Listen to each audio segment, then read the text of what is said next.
El Evangelio según San Juan, capítulo 18, versículo 1 al versículo 11. Así dice la palabra inspirada y sin error de nuestro Dios. Habiendo dicho Jesús estas cosas, salió con sus discípulos al otro lado del torrente del Cedrón, donde había un huerto, en el cual entró con sus discípulos. Y también Judas, el que le entregaba, conocía aquel lugar, porque muchas veces Jesús se había reunido allí con sus discípulos. Judas, pues, tomando una compañía de soldados y alguaciles de los principales sacerdotes y de los fariseos, fue allí con linternas y antorchas y con armas. Pero Jesús, sabiendo todas las cosas que le habían de sobrevenir, se adelantó y les dijo: ¿A quién buscáis? Le respondieron: a Jesús Nazareno. Jesús les dijo: yo soy. Y estaba también con ellos Judas, el que le entregaba. Cuando les dijo: yo soy, retrocedieron y cayeron a tierra. Volvió pues a preguntarles: ¿a quién buscáis? Y ellos dijeron: a Jesús Nazareno. Jesús respondió: os he dicho que yo soy. Pues si me buscáis a mí, dejad ir a estos, para que se cumpliese aquello que había dicho: de los que me disten, no perdí ninguno.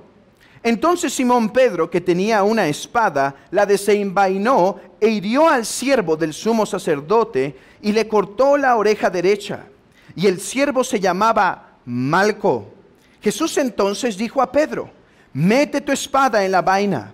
La copa que el Padre me ha dado, ¿no la he de beber?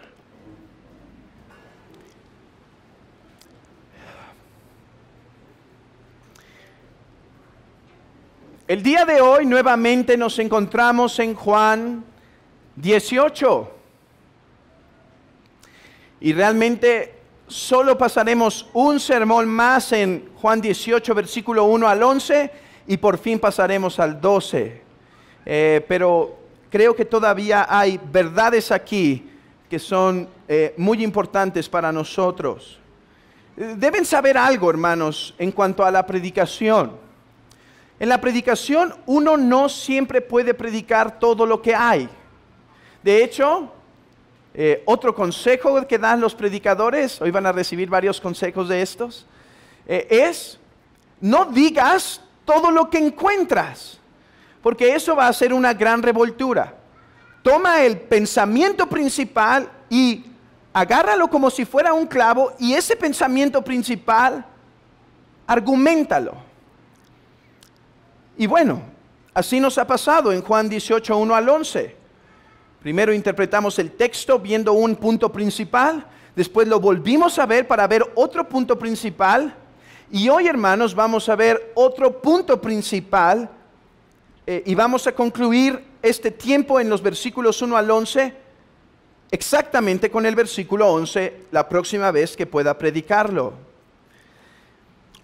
¿En qué nos vamos a enfocar hoy? Hoy nos vamos a enfocar en el versículo 1. Particularmente esta frase. Dice: habiendo dicho Jesús estas cosas, salió con sus discípulos al otro lado del torrente del Cedrón. Específicamente, salió con sus discípulos al otro lado del torrente del Cedrón, que también podría ser traducido, ya que la idea es esta: que atravesó de Jerusalén al huerto de los olivos. Jerusalén y el huerto de los olivos tienen una distancia. El monte de los olivos está a las afueras.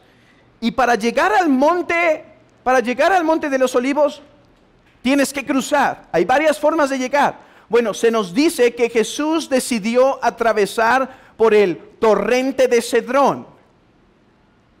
Ahora, podríamos pensar: no hay nada que meditar aquí.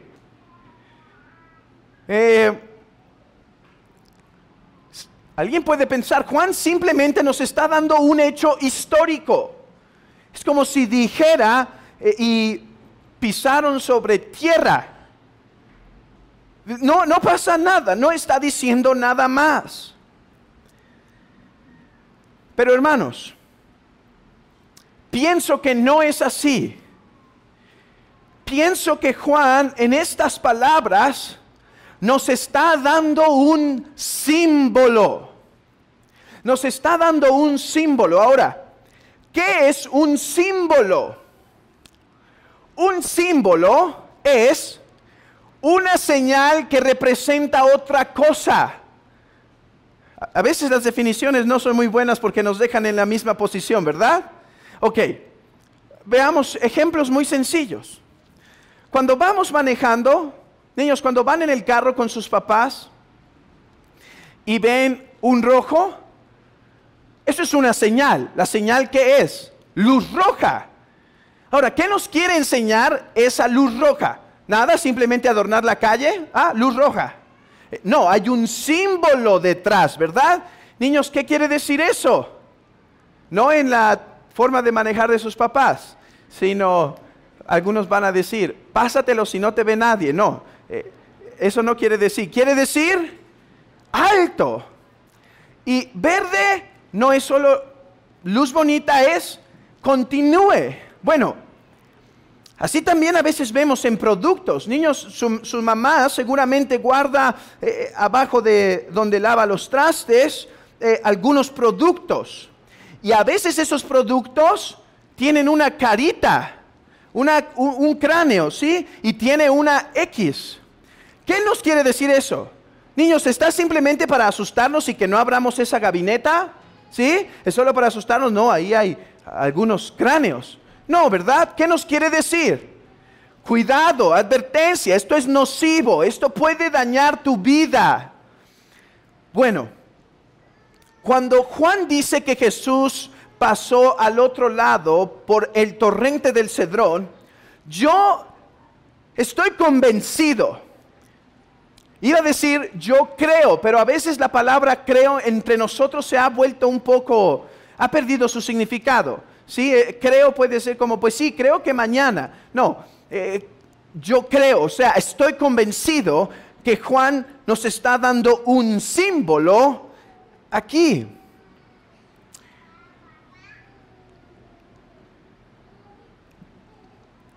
Bien decía Agustín de Hipona, que no hay mejor herramienta para leer la Biblia, entenderla y beneficiarse de ella que leer la Biblia. A ver, hoy vamos a estar muy prácticos de consejos de estos. Tercer consejo entonces, se pueden apuntar. Esto no estaba planeado, así que es extra, punto extra esto. Agustín dijo, ¿quieres entender mejor la Biblia? ¿Quieres comprenderla mejor? Este es mi consejo. Léela. Porque mientras más la leas, vas a poder hacer conexiones, vas a poder unir pensamientos, vas a saber qué quiere decir Jesús o Juan cuando dice Cordero de Dios. He aquí el Cordero de Dios. Vas a entender más cuando estés lleno y saturado de las Escrituras. Y hermanos, esto pasa aquí. ¿Alguien puede pensar que en este texto no hay nada que enseñarnos? Porque hermanos, tenemos que confesar que muchas veces nuestra lectura de la Biblia no es tan asidua, no es tan con tanta atención, no es tan ávida, no devoramos tanto como deberíamos. Pero podemos descubrir que en el versículo 1 del torrente del Cedrón hay símbolo al conocer todas las Escrituras. Hermanos, mientras más comprendamos las Escrituras, más nos beneficiaremos de ellas, más podremos hacer conexiones. Fíjense que Agustín nos dijo que la cosa que necesitas para interpretar la Biblia es comprar el mejor comentario. Es leer la Biblia, conocerla. Mientras más la conozcas, vas a beneficiar más. Bueno, a la luz de esto, yo argumento que Juan nos está presentando un símbolo de la pasión de Cristo, de los sufrimientos y el significado de los sufrimientos de Cristo y de la gloria que vendrían después de sus sufrimientos. ¿Por qué? Bueno, lo voy a demostrar en un momento, pero antes de ir de lleno a esa demostración, quisiera que algo no se pierda. Hermanos, no debe parecernos esto una cosa extraña. A ver, déjenme darles 5 breves razones por las que esto que estoy diciendo no nos debería parecer extraño. Ahora, nos puede parecer extraños porque estamos contaminados mucho del cristianismo de nuestros días. De hecho, déjenme confesarles algo. Al preparar la predicación, uno lee el texto, ora el texto, lo medita el texto y empieza a pensar cuál es la idea principal. Después viene el consultar otros comentaristas para ver qué han dicho del texto. ¿Saben cuál fue mi sorpresa, hermanos? Ningún comentarista moderno identifica el torrente del Cedrón como un símbolo de la pasión de Cristo. Pero los 4 comentarios antiguos que consulté, antiguos, o sea, del 1800 para atrás, hermanos, todos mencionan el torrente del Cedrón como un símbolo de la pasión de Cristo. Es que algo nos ha pasado en el cristianismo de nuestros días. Por ejemplo, ustedes han escuchado de Matthew Henry, ¿no? Matthew Henry interpreta este texto como la pasión de Cristo. O han escuchado quizá de otro que yo menciono de tiempo en tiempo, que se llama John Gill. Bueno, él interpreta el texto de la misma forma. Entre otros puritanos que quizás sus nombres no son muy famosos, como John Shower, entre otros. Pero a nosotros nos puede parecer extraño. A ellos no, pero a nosotros sí. Así que vale la pena explicar 5 razones por las que esto no nos debe parecer extraño. No nos debería parecer extraño. 1, hermanos, los ríos en la Biblia son un símbolo de prueba. Son un símbolo de prueba. Y más un torrente. ¿Qué es un torrente? Hay una diferencia entre un río y un torrente. Un río es donde hay un flujo constante de agua durante todo el año. Un torrente es donde solo hay agua en la época de lluvia, o sea, se hace un canal, pero con mucha fuerza. Son ríos estacionales, si se quiere ver así. Eso es un torrente. Bueno, los ríos, los torrentes en la Biblia son símbolos de prueba. Que Cristo pase por un torrente no puede tener un símbolo de prueba y pasión. Cuando digo pasión me refiero a sus sufrimientos. 2, recordemos que Juan es un hombre acostumbrado al Antiguo Testamento. Hermanos, no es como nosotros, Juan, que a veces la realidad es que perdemos mucho del Antiguo. Nos falta leer las Escrituras y conocerlas. No, Juan tenía el Antiguo Testamento en la mente. Así que Juan pudo decir, he aquí el Cordero de Dios, citando las palabras del Bautista, de Juan el Bautista, porque su mente estaba en la ley del Levítico. Bueno, el torrente del Cedrón es mencionado en el Antiguo Testamento en momentos muy especiales. ¿Sabías eso? ¿Cuántos de aquí podrían identificar las 4 ocasiones significativas, son muy significativas, en donde el torrente del Cedrón se menciona en el Antiguo Testamento? Hermanos, Juan es un judío lleno del Antiguo Testamento. 3, el Antiguo Testamento menciona este evento de una forma particular. 4, ningún otro evangelista mencionó esto. Esto es importante. A ver, Juan decidió no mencionar o se enfocó en exaltar las cosas que los otros evangelistas no exaltaron. O sea, Juan tiene un propósito específico. Juan no quiere pasar por alto que Jesús pasó por el torrente del Cedrón. Juan lo quiere incluir. Miren, Juan no menciona otras cosas muy hermosas, muy importantes, como la oración de Jesús en Getsemaní. No menciona otras cosas como el beso de Judas. Hermanos, no menciona Juan la institución de la cena del Señor. ¿Por qué? Porque Juan se estaba enfocando en otros aspectos. Por lo tanto, hemos de prestar atención en lo que Juan menciona a diferencia de otros. Y en quinto lugar, no olvidemos que Juan es un evangelista que ha sido llamado el evangelio espiritual, porque Juan suele meter significado detrás de sus palabras, que solo vamos a discernir si conocemos el Antiguo Testamento. Ahora, déjenme darles una sexta, y esta es la más importante. La sexta razón por la que esto no nos debería sorprender es que en última instancia Juan no es el autor principal del evangelio. Sí es el autor, pero hermanos, Juan fue inspirado por el Espíritu Santo de tal manera que cada palabra que hay en el evangelio de Juan fue la palabra de Dios. Dios quiso que nosotros conociéramos eso. Por lo tanto, dice Matthew Henry, la atención que Juan le ha prestado debe hacernos entender que hay algo importante aquí.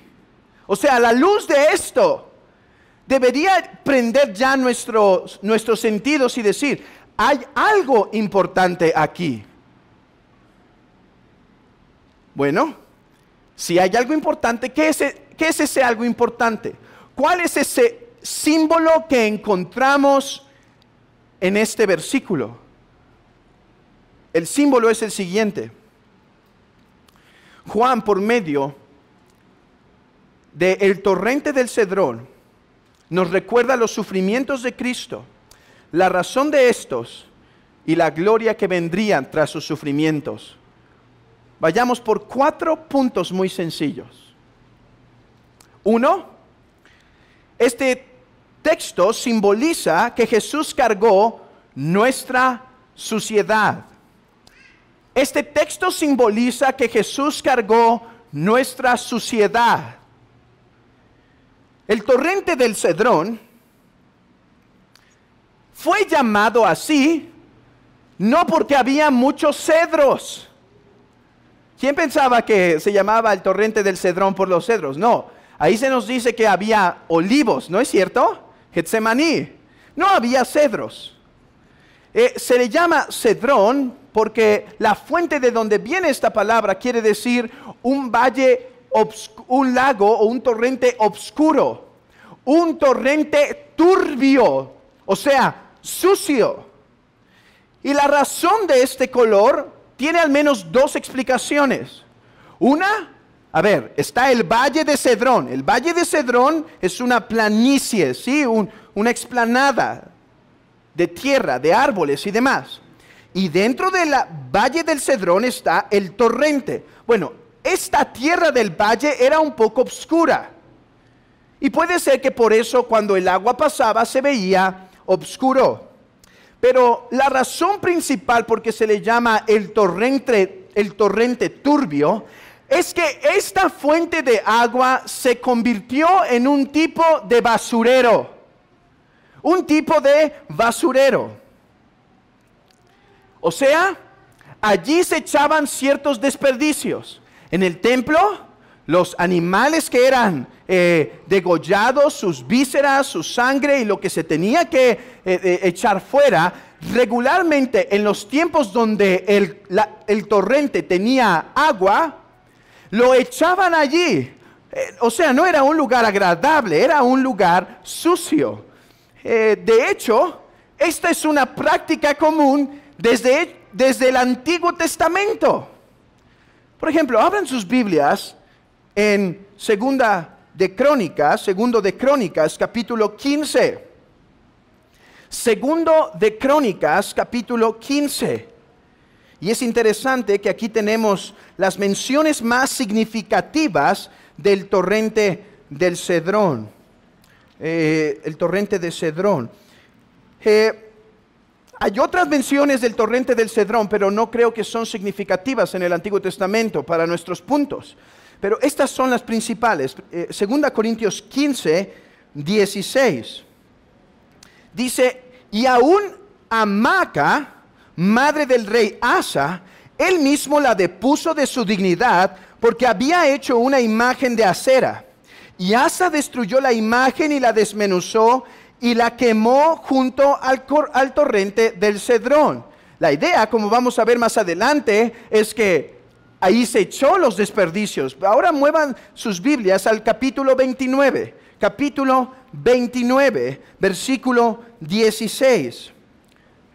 Segundo de Crónicas 29, 16. Y entrando los sacerdotes dentro de la casa de Jehová para limpiarla, sacaron toda la inmundicia que hallaron en el templo de Jehová al atrio de la casa de Jehová, y de allí los levitas la llevaron fuera al torrente del Cedrón. Ahí que se vayan los ídolos, allí que se vaya la inmundicia, allí que se vaya la suciedad. Ahora, capítulo 30, versículo 14. Capítulo 30, versículo 14. Y levantándose, quitaron los altares que había en Jerusalén, quitando también todos los altares de incienso, y los echaron al torrente del Cedrón. Hermanos, el símbolo del torrente del Cedrón en la mente judía es el lugar donde el desperdicio, la idolatría y el pecado del pueblo fluye. Por eso bien dijo un comentarista antiguo, dijo esto: este lugar era la alcantarilla de la comunidad. El torrente del Cedrón era la alcantarilla de este lugar. Hermanos, cuando Cristo decide pasar, Él pudo ir por otra ruta, pero decide pasar por el torrente del Cedrón. Era para instruir a sus discípulos y era para instruir a la iglesia hoy en día, que Él llevó nuestra suciedad, que Él llevó el pecado del pueblo. Para quitar nuestro pecado, Él tuvo que sumergirse, Él tuvo que pasar por la inmundicia. Y de hecho, en este tiempo, el torrente del Cedrón estaba activo en el tiempo que murió nuestro Señor. Niños, su atención aquí con esto, porque yo sé que todos ustedes conocen la historia de Naamán. Sus padres se las han contado varias veces, estoy seguro. Y en la historia de Naamán el leproso, el profeta le manda a sumergirse ¿en qué río? ¿En qué río? ¿Sí se la han leído o no? ¿Sí? Lo manda a un río que él lo consideraba sucio e inmundo, ¿cierto? Lo consideraba despreciable. Pero aquí está la idea, no se pierdan conmigo en esto. La idea era que cuando se sumergiera en el río, saldría ¿cómo? Limpio. Ok, Cristo tuvo que pasar por el río, simbólicamente hablando, no para hacerse limpio Él, sino para limpiarnos de nuestras inmundicias. Él tuvo que hacerse pecado, aunque no pecó, ni hubo engaño en su boca. Pero dice la Escritura que al que no conoció pecado, por nosotros lo hizo pecado. Miren las palabras de John Gill. Él dice: no veo por qué este arroyo negro y sucio no pueda ser una representación de las contaminaciones e impureza del pecado, que habiendo sido puestos en Cristo cuando pasó por encima del arroyo, lo hicieron tan pesado en su naturaleza humana. Y no voy a darles todas las citas, porque puse varias citas en cada punto para que vean cómo los antiguos podían ver esto, pero a nosotros nos cuesta. Pero mi punto es sencillo. Para librarnos del pecado, Cristo tuvo que llevar el pecado. A ver, no solo tuvo que vivir en una sociedad perversa y malvada. Hermanos, ¿qué sociedades tan perversas ha generado esta humanidad? Y no solo hablo de la nuestra, que es pero muy perversa. Hablo de la sociedad de Roma en ese tiempo. No solo tuvo que ver las cosas atroces, escuchar palabras blasfemas. El punto es que Cristo tuvo que llevar sobre sí, nuestros pecados. Eso es lo que cargaba en la cruz. Eso es lo que llevaba en la cruz. Tuvo que meterse al torrente del Cedrón para pasar. Tuvo que ensuciarse en un sentido, aunque nunca pecó él, pero llevarlo sobre sí para poder librarnos de nuestras inmundicias.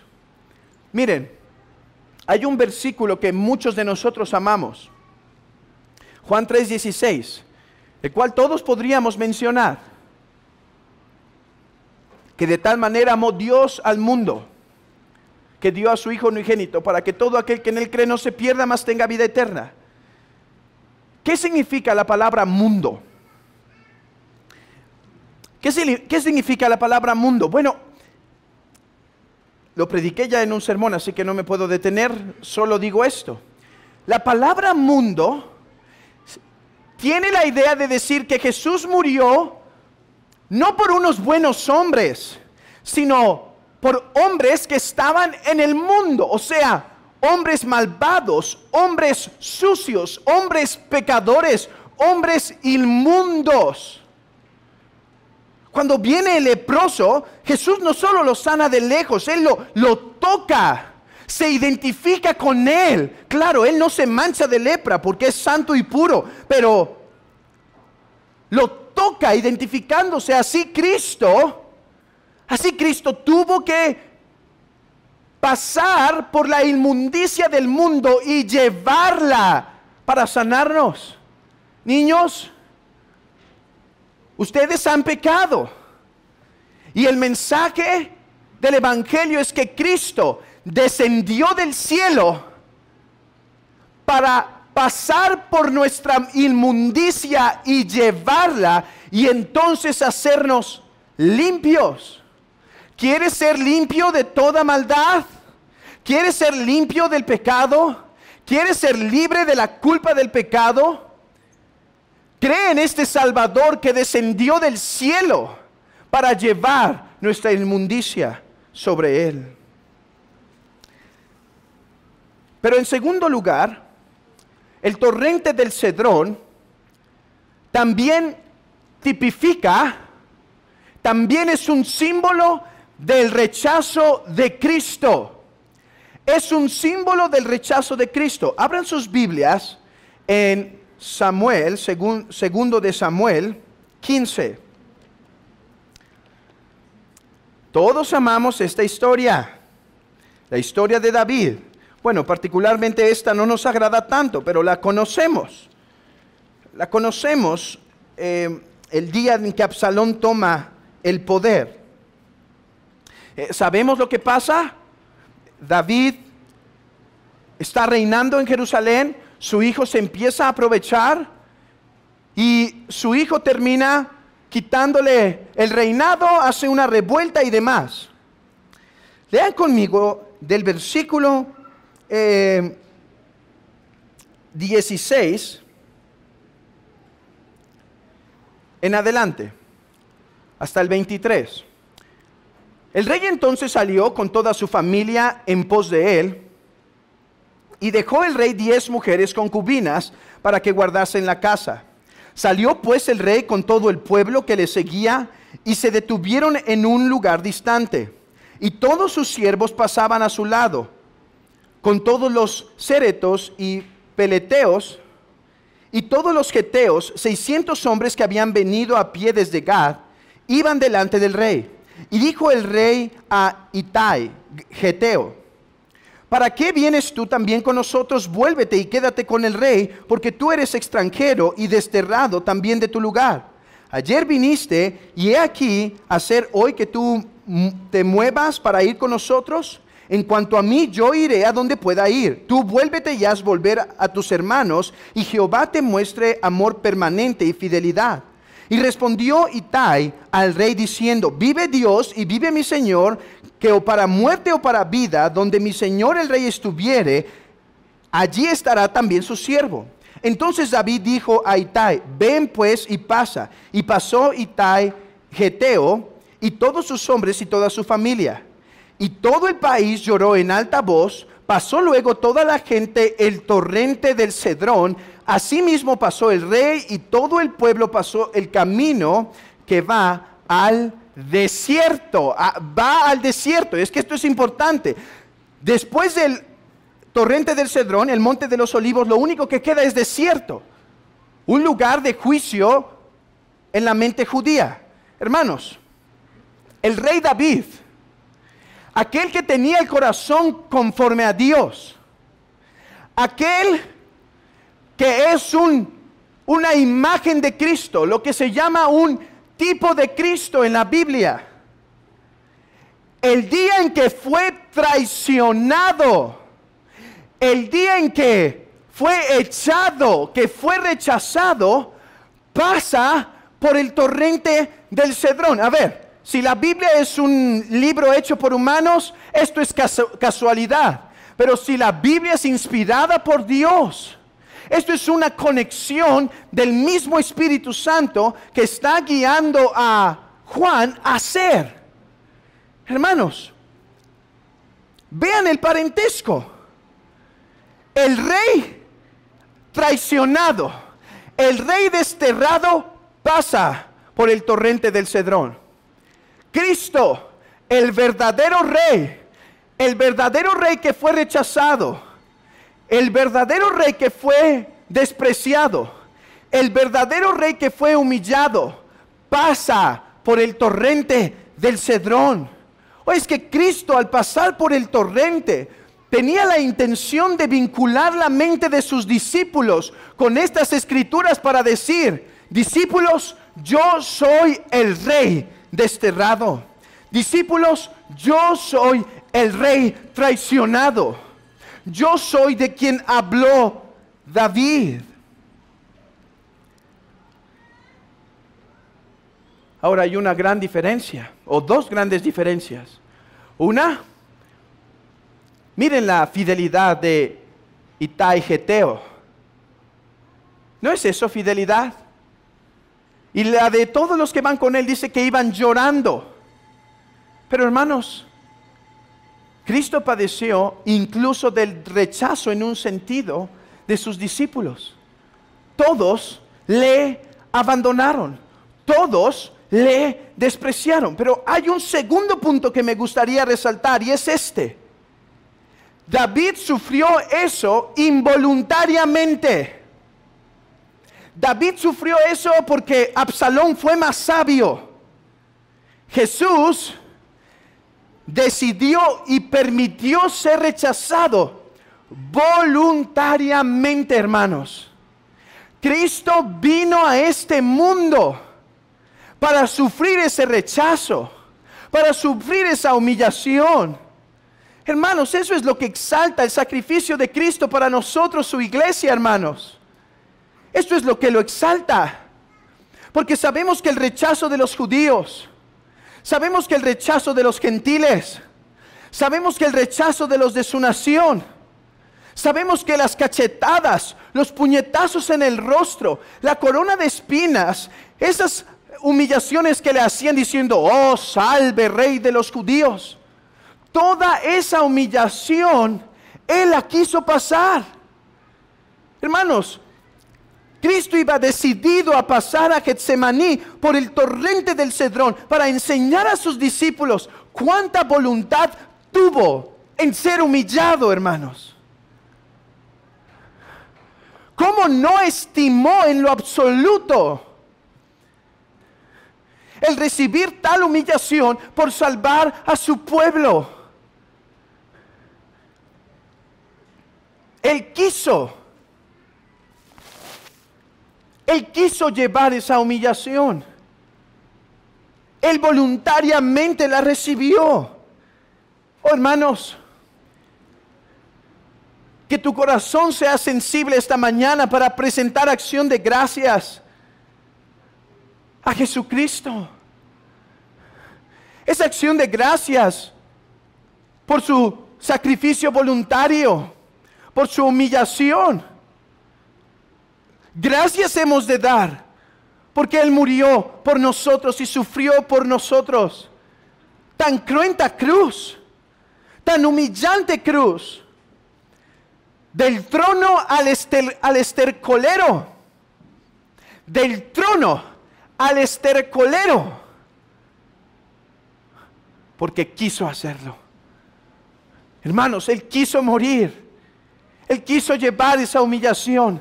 Agradece a tu Salvador esta mañana por tan grande sacrificio. Mis hermanos, no perdamos un matiz que da Juan. Dice que los discípulos le seguían. Fue con sus discípulos. Y esto, hermanos, para enseñarnos que el cristiano padecerá de las humillaciones. El cristiano padecerá de las humillaciones que Cristo padeció. Ahora, distingamos. Cristo sufrió esa humillación y esa muerte para salvarnos. Sus sufrimientos son sustitutorios, ¿sí? O sea, sus sufrimientos son para nuestro beneficio. Ahora, nosotros también pasaremos muchas veces por la humillación del torrente del Cedrón. Pero hemos de considerarnos privilegiados de poder pasar con nuestro Señor los mismos vituperios. Hemos de considerarnos privilegiados de poder sufrir de los mismos vituperios que nuestro Señor padeció.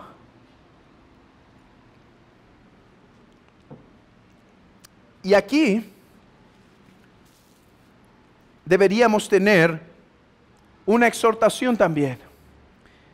Hermanos, dice el autor de Hebreos esto: salgamos a Él fuera del campamento, llevando su vituperio. Abran sus Biblias, quiero que noten ese texto en Hebreos capítulo 13. Hebreos capítulo 13.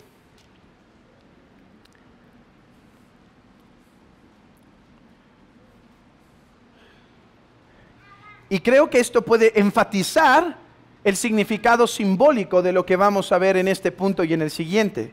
Dice, versículo 12, Hebreos 13, versículo 12. Por lo cual también Jesús, para santificar al pueblo, mediante su propia sangre, padeció fuera de la puerta.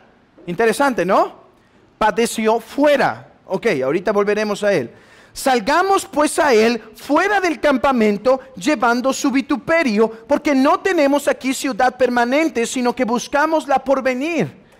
Hermanos, Jesús lleva consigo a sus discípulos por este torrente, para enseñarles que Él sería humillado por ellos, pero al mismo tiempo para instruirles que ellos también deberían pasar por vituperios semejantes y no debían rehusar hacerlo.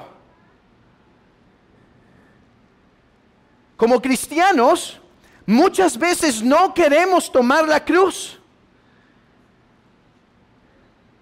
Pero tenemos este símbolo delante de nosotros para que seamos instruidos que si nuestro Salvador pasó por el oprobio, por el vituperio, por la humillación, nosotros no escaparemos ese mismo oprobio. Nosotros no lo escaparemos, sino que también pasaremos por él. Vamos a sufrir vituperios de los cercanos, de la familia querida, Vamos a sufrir rechazo cuando establezcamos nuestras convicciones, cuando no cedamos a sus pensamientos, cuando mantengamos firme nuestras posturas cristianas. Vamos a sufrir. Del trabajo por no caer en sus tentaciones, humillaciones en las calles. ¿No estás sufriendo? Ve a las calles. Acompaña a nuestros hermanos en el evangelismo. Y verás si no te encuentras a alguien que te maldiga por ahí. En algunos casos, quizá la pérdida de privilegios.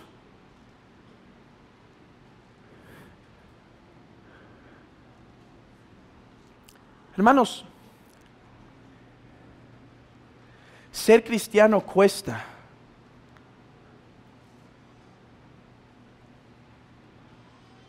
Ser cristiano cuesta. Mantener tu convicción del día del Señor cuesta en este mundo, ¿saben? Cuesta dinero, cuesta rechazo de los amigos, cuesta rechazo de privilegios, problemas en la familia, problemas con el esposo, la esposa. Guardar los mandamientos cuestan. Servir a la iglesia y estar entregado a la iglesia local cuesta. No es algo sencillo. Pero ¿quién dijo que debía ser fácil? Hermanos, el autor de Hebreos dice, ten cuidado de no querer salir a llevar su vituperio. Ten cuidado de que quieras pasar tu vida muy tranquilito en esta tierra. No, sal fuera, lleva su vituperio, abraza la cruz. Hermanos, miren lo que dice un puritano llamado Owen sobre esto. Si salimos a Cristo fuera del campamento o separados de todas las preocupaciones de este mundo, seguramente nos encontraremos con todo tipo de reproches. Pero hermano, debemos llamarlo, hermano, ¿estás huyendo el vituperio de Cristo? Mira, a veces Dios nos da temporadas de paz en la vida cristiana. Eso es claro. Y lo creo. Pero hay veces que quizá la temporada de paz en tu corazón puede ser porque estás huyendo los vituperios. ¿Qué van a decir de mí la familia si no hago esto? ¿Qué va a decir la familia si yo no cedo a esto? ¿Qué va a hacer si no tomo este privilegio y esta oportunidad? ¿Qué va a hacer si no puedo tener esto o lo otro? Hermano, examínate hoy, hermano. ¿Estás rehusando llevar los vituperios de Cristo, hermano? Porque Cristo llevó a sus discípulos con Él para que supieran que los debían sufrir. Sí, hermana. Ese reproche del marido por no querer que seas fiel a tu día del Señor, debes llevarlo.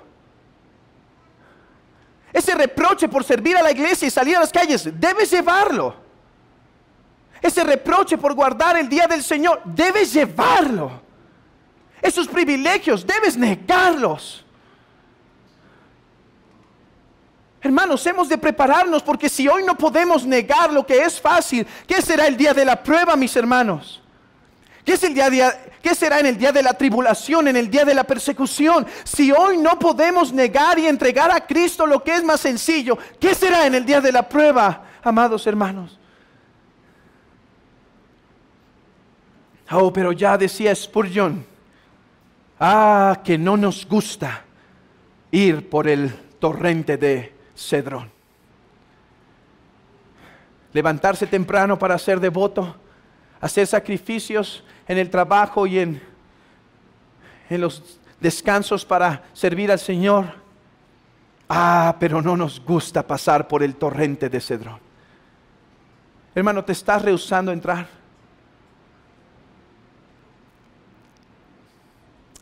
Deberías examinar hoy eso. Si no estás buscando una vida cómoda, hermano.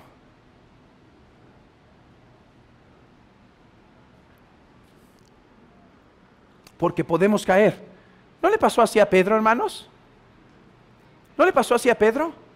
Llegó el momento de la prueba y ¿qué dijo? Señor, yo te niego.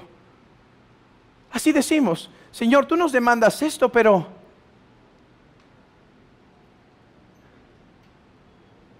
yo prefiero no sufrir el oprobio ahorita.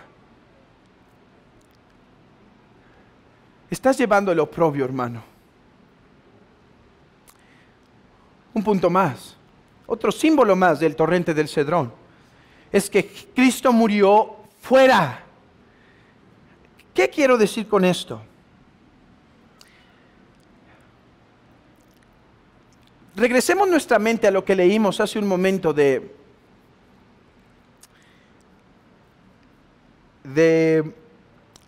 segundo de Samuel. Ya no vayan ahí por el tiempo, pero cuando David sale, Sadoc ya tenía preparado el arca para decir, Señor, si te vas, llevémonos el arca. ¿Qué es el arca, hermanos? ¿Qué es el arca? El símbolo de la presencia de Dios, ¿no? Bueno, ¿qué les dice David cuando traen el arca? Dice, Sadoc, vuelve el arca a la ciudad. Sadoc, Dios eligió Jerusalén para que la presencia de Dios allí more. No lo podemos manipular. No estamos para discernir cómo adoramos. Nosotros no ponemos los términos. Dios sí. Bueno, regrésala. Escuchen esto. Si Él quiere que yo vuelva, me hará volver a su tabernáculo. Si Él quiere que yo esté en su presencia, Él me reintroducirá. Ahora voy a llevar el símbolo del abandono. Hermanos, el torrente del Cedrón, donde estaba Jerusalén, está fuera de la ciudad santa, fuera de la ciudad donde Dios eligió morir. Perdón, donde Cristo decidió morir. Miren Hebreos otra vez. Por lo cual Jesús, para santificar a su pueblo, o sea, para salvarlo, por su propia sangre, padeció fuera. Padeció fuera. Déjenme traer esto, porque esta es una ilustración rica en imagen. En el tabernáculo, hermanos, ustedes recordarán, se mataba el animal, pero había ciertas partes del animal que tenían que ser echadas fuera. También hay un cordero en la Biblia que tiene que ser echado fuera. ¿Recuerdan en el día de la expiación? Uno era echado fuera. Cristo es el símbolo del sacrificio fuera de la ciudad. O sea, el sacrificio fuera de la presencia de Dios. Fuera de la presencia de Dios. Cuando Jesús pasa el torrente de Cedrón, está iluminando la mente de su pueblo de decir, yo salgo de Jerusalén para morir fuera de ella, porque he de morir en el abandono de mi Padre. Jesús no solo fue rechazado y abandonado por los judíos, por su pueblo, no solo por sus amigos. Jesús iba a ser abandonado por el Padre, fuera de la ciudad. Pasó el torrente del Cedrón en soledad, en agonía, porque en la cruz, este es un símbolo de la cruz, en la cruz el Padre lo abandonaría. ¿Por qué lo abandonaría? Bueno, vamos a demostrar que lo abandonó. Lean el Salmo 22 conmigo. Lean el Salmo 22 conmigo. Ustedes recordarán las palabras de Jesús en la cruz cuando dice, Dios mío, ¿por qué me has abandonado? Bueno, lo que está haciendo ahí Jesús es citar el Salmo 22. Escuchen esto. Dice, Dios mío, ¿por qué me has desamparado? ¿Por qué estás tan lejos de mi salvación y de las palabras de mi clamor? Dios mío, clamo de día y no respondes, y de noche y no hay para mí reposo. Pero tú eres santo, tú que habitas entre las alabanzas de Israel. En ti esperaron nuestros padres. Esperaron y tú los libraste. Hermanos, pongan atención a eso. Jesús dice, a mis padres, a Abraham, a Jacob, a David, los escuchaste. Pero a mí no me escuchas. Versículo 5. Clamaron a ti y fueron librados. Confiaron en ti y no fueron avergonzados. Mas yo soy gusano y no hombre, oprobio de los hombres y despreciado del pueblo. Todos los que me ven me escarnecen, estiran la boca, menean la cabeza diciendo, se encomendó a Jehová, líbrele él, sálvele, puesto que en él se complacía. Hermanos, ¿por qué Jesús fue abandonado por el Padre? Que se simboliza al pasar por el torrente del Cedrón, que está fuera de la ciudad de Jerusalén. La razón por la que pasó, por la que sufrió la soledad del Padre, es porque nuestro pecado trae separación con Dios. Tu pecado trae separación con Dios. Y para que Cristo te pudiera restaurar a la comunión de Dios, Él tenía que sufrir el abandono del Padre. Si la paga del pecado es el abandono de Dios, Cristo, que pagó la deuda, tenía que ser abandonado.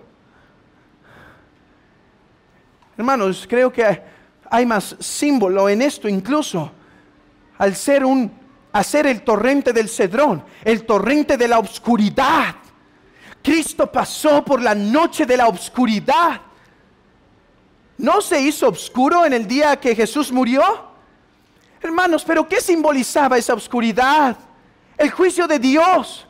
Porque Jesús dijo que los pecadores morirán en las tinieblas de afuera de la ciudad, no en Jerusalén que está llena de luz, no en Jerusalén que se ilumina, no. Los pecadores morirán en la oscuridad, fuera de Jerusalén, fuera de la puerta. Así Cristo sufrió fuera de la ciudad. Así Cristo sufrió fuera de Jerusalén, abandonado por el Padre. Oh, mi amigo, que hoy se enternezca tu corazón al escuchar esto, que Él se humilló voluntariamente, que Él decidió llevar nuestros pecados en la cruz, que Él sufrió voluntariamente y que Él fue abandonado por el Padre para traerte reconciliación con Dios. Es que has pecado y estás enemistado con Dios. Estás separado. Sí, el día que mueras, si mueres en tu estado de inconverso, estarás en las tinieblas porque Dios no te va a recibir por tu pecado. ¿Quieres recibir el perdón? ¿Quieres ser reconciliado con el Padre? Oh, mira este precioso Salvador que llevó nuestros pecados y sufrió nuestro abandono en la cruz. Cree y serás salvo. Arrepiéntete de tus pecados, abandónalos y cree en Jesucristo y serás salvo.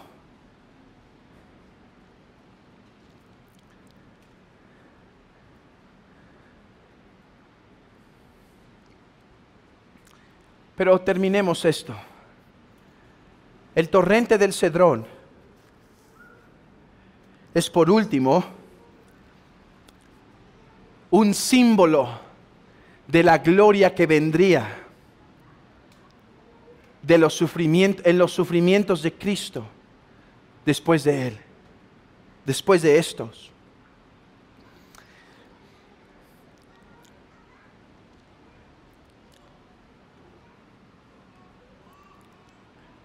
Abran sus Biblias en el Salmo 110.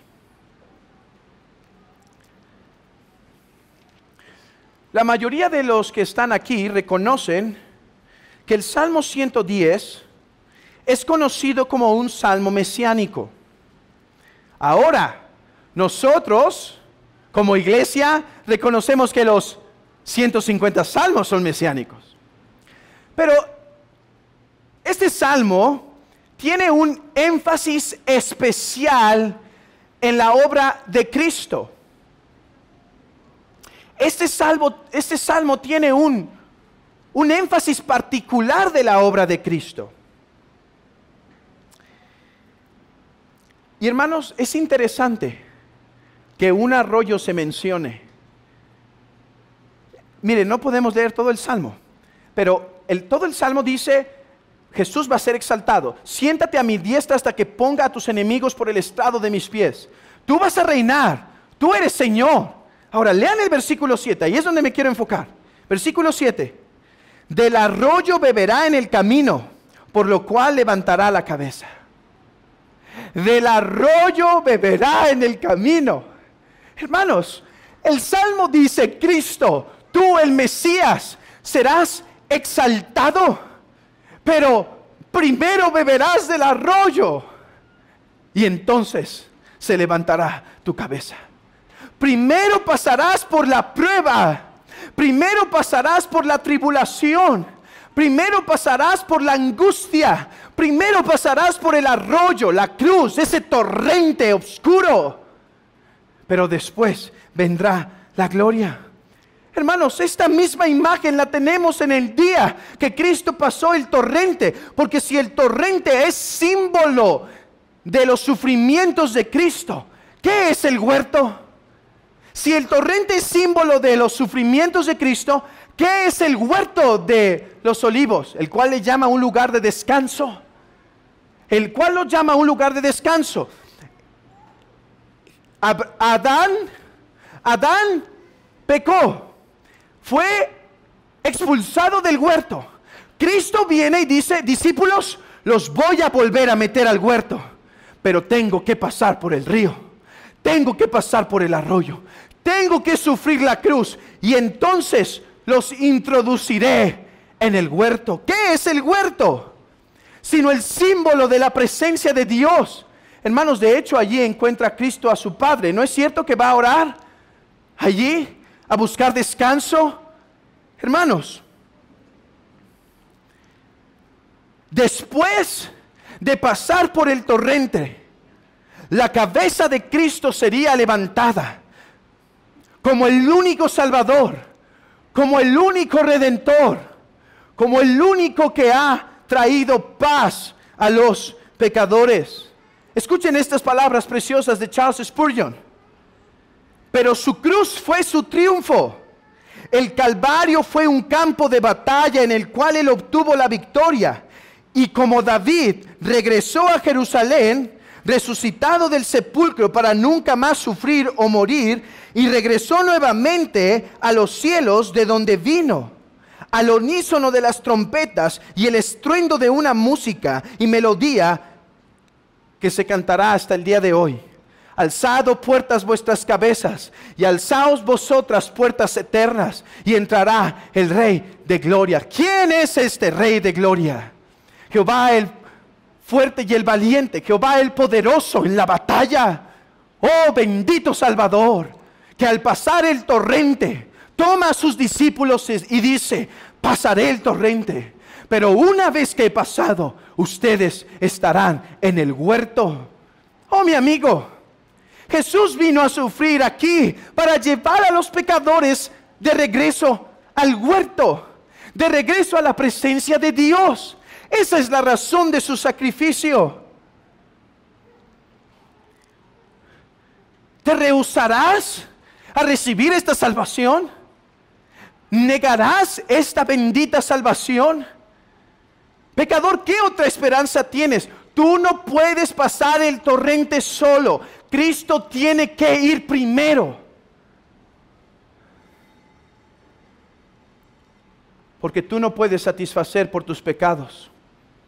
Solo Cristo puede satisfacer por ellos.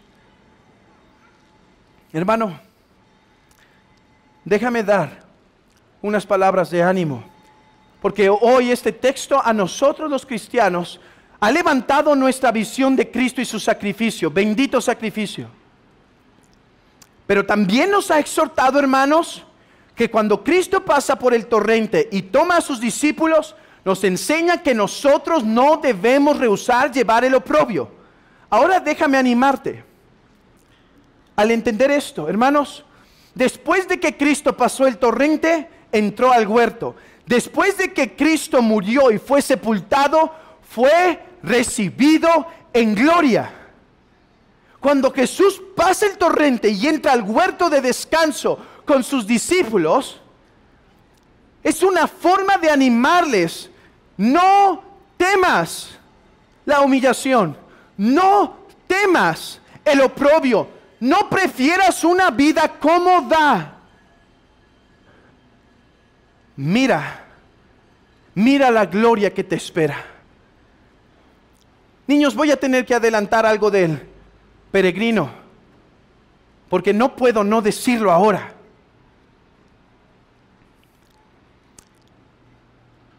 Peregrino llega a un último cuarto, a una última ilustración. Y en esta ilustración, Peregrino ve un palacio hermoso. A ver, imaginen un palacio hermoso. Dice que había gente en ese palacio, que su ropa era de oro. ¿Pueden imaginar qué hermoso debía ser entonces el palacio? Si la ropa era de oro, ¿cómo era el palacio? Pero también Peregrino vio muchos hombres a su lado, todos ellos vestidos para pelear. Pero cerca de la puerta había un hombre en un escritorio, como en una mesa, quizá un escritorio de madera, con una pluma de esas que se tienen que meter en una tinta. Pero ¿qué creen que había en el palacio? Muchos soldados fuertes que estaban dispuestos a hacer daño a todo el que quisiera entrar. ¿Y qué creen que hacían los hombres de acá? Ellos veían el palacio y la gente vestida de oro. ¿Qué querían ellos? Querían entrar ahí. Pero ¿saben? Todos se hacían para atrás. Todos se hacían para atrás. Tenían temor, tenían espíritu de cobardía. Pero de repente uno sale del medio, se pone su casco, desenvaina su espada y dice al hombre del escritorio: apunta mi nombre. Y apunta su nombre. Y entonces va corriendo y tiene temor, pero va firme y empieza a atacar a los que están allí. Y los hombres lo empiezan a herir, lo empiezan a golpear con los puños, a herir con las espadas. Pero los que están arriba en la ciudad, en el palacio, dicen: entra, sigue, lucha, no descanses, esfuérzate, arrebata el reino, sigue luchando, sigue, esfuérzate, hasta que el hombre logra entrar para ser vestido de las mismas ropas. ¿Saben qué dice Peregrino cuando ve esto? Le dice intérprete: déjame ir, ya déjame ir. Y dice intérprete: no, te falta otro cuarto. Hermanos, ver a los que en el pasado han acabado la victoria con tal celo, ver a los que lucharon y entraron, sirve para animarnos. Por eso Peregrino dice: déjame ir, intérprete, mira ese valor, déjame imitarlo. Sí, hermanos, ahí está Policarpo, que pronto vamos a conocer, que estando en la estaca, un hombre le dice: niega al Señor, no lo voy a hacer.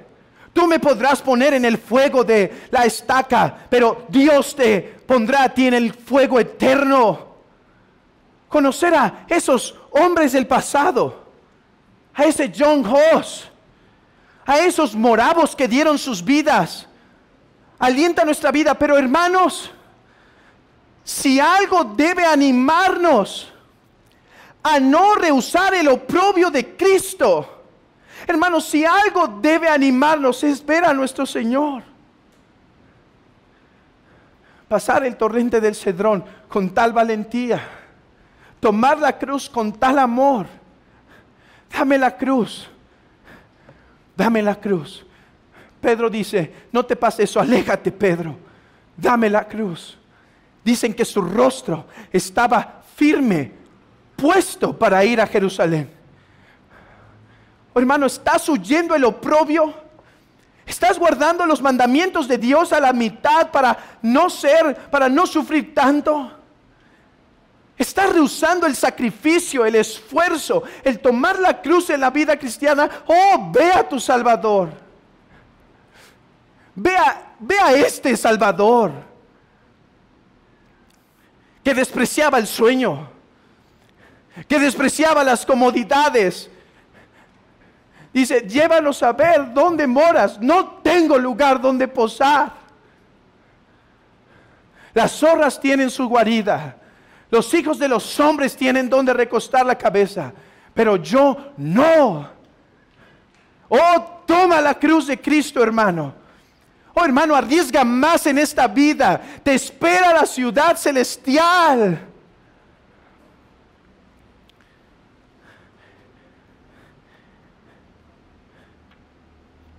Leímos eso en Hebreos y con esto acabo.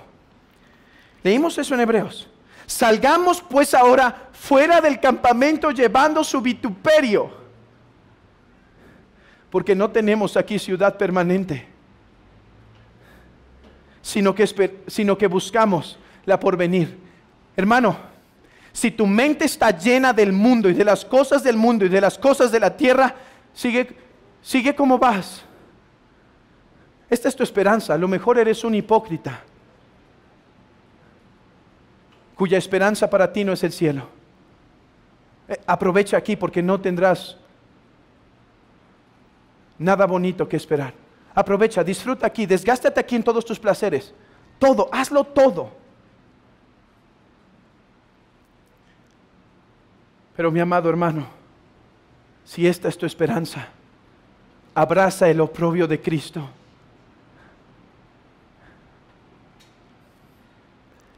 Hermano, si esta es tu esperanza, si no tienes tu esperanza en esta tierra, sino que esperas la porvenir, abraza el vituperio. Oh, benditas glorias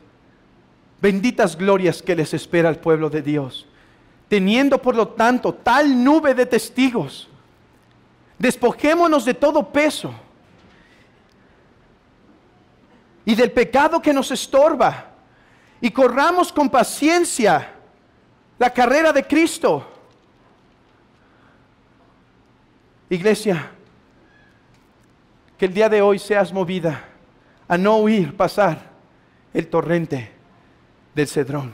Oh, mi amigo, y que tú entiendas el día de hoy la salvación que Dios ofrece, que se ilustra el día que pasó por el torrente del Cedrón.